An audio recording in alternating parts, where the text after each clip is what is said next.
Hey guys, how are you? Man, I miss you. It's been crazy. I hope you and your family are doing well.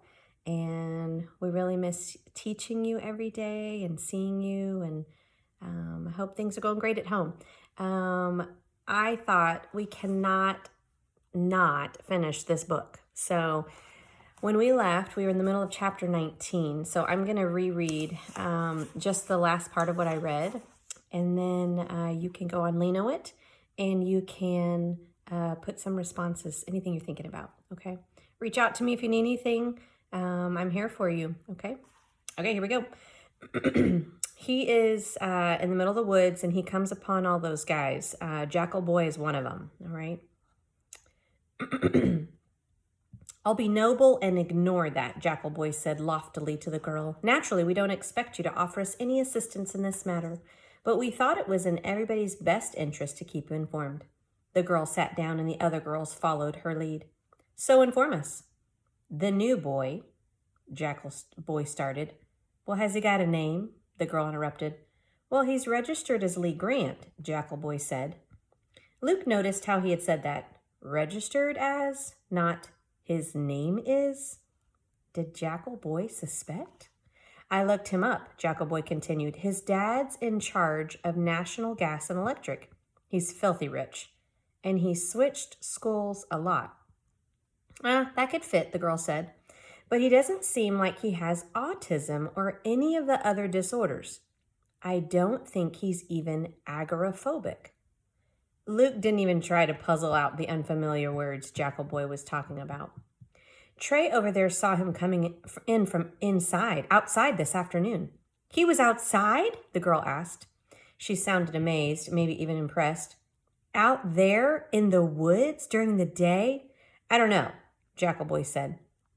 Luke felt almost triumphant at the note of misery in the boy's voice, but Luke was confused. Had Jackal Boy and his friends destroyed the garden without even knowing it belonged to Luke? Or was Jackal Boy lying? Trey didn't see him until he was back inside, Jackal Boy continued. He doesn't he doesn't like looking right at the door. Great guard system you got going there, the girl said. Shut up, Nina, one of the boys yelled. Luke guessed it was Trey. Don't call me that, the girl. Nina yelled back. Why would she have a name she didn't want to be called? And then Luke understood. He too had a name he hated. He hated it because it was fake. And so was hers. Nina was from another former shadow child. She had to be. Luke looked with new eyes at the group sitting in front of him in the dark woods. They must all be illegal third children, using false identities. Luke's heart gave a jump. At last, he'd found others like him. He'd found a place to belong. But I think, has he really found a place to belong? That doesn't sound right.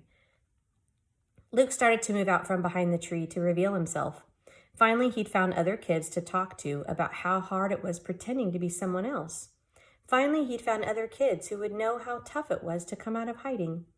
Finally, he'd found other kids he could trust as he'd trusted Jen. They could grieve for Jen with him. Then he remembered. He was almost certain these were the ones who destroyed his garden. Luke stayed put. All right, Jackal Boy was saying. Calm down. The point is, this kid, this Lee, he doesn't fit any of the profiles. Did you give him the test? Lena asked. Well, there was a little problem, Jackal Boy said.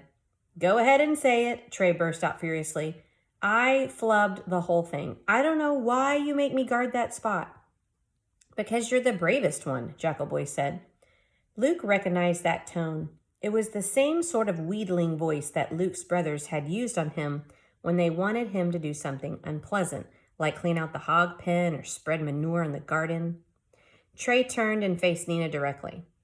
I left the door open, but I couldn't stand to be that close to it. I walked down the hall just for a minute. When I got back, this Lee kid was nowhere in sight. He left the door open? Suddenly Luke understood. That first time he'd noticed the door when it was ajar, it had been a test set up by Jackal Boy's gang. But what are they testing for?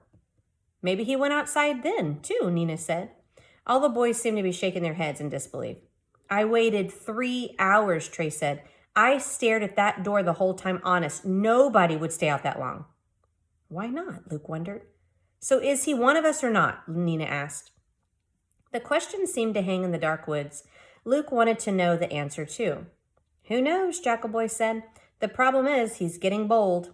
Weird, like I said. We're scared he's going to get the rest of us in trouble, blow our cover.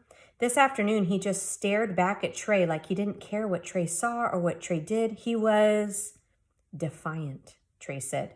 Even Luke could see the baffled look Jackal Boy gave Trey. Sorry, Trey said. All I had to do when I was hiding was read, remember? I didn't have a TV like the rest of you. I learned too many big words. Defiant means, he was defying me. He was offering a challenge, Luke said aloud, and then he stepped out from behind the tree. What do you think they're going to do? Do you think they're going to accept him?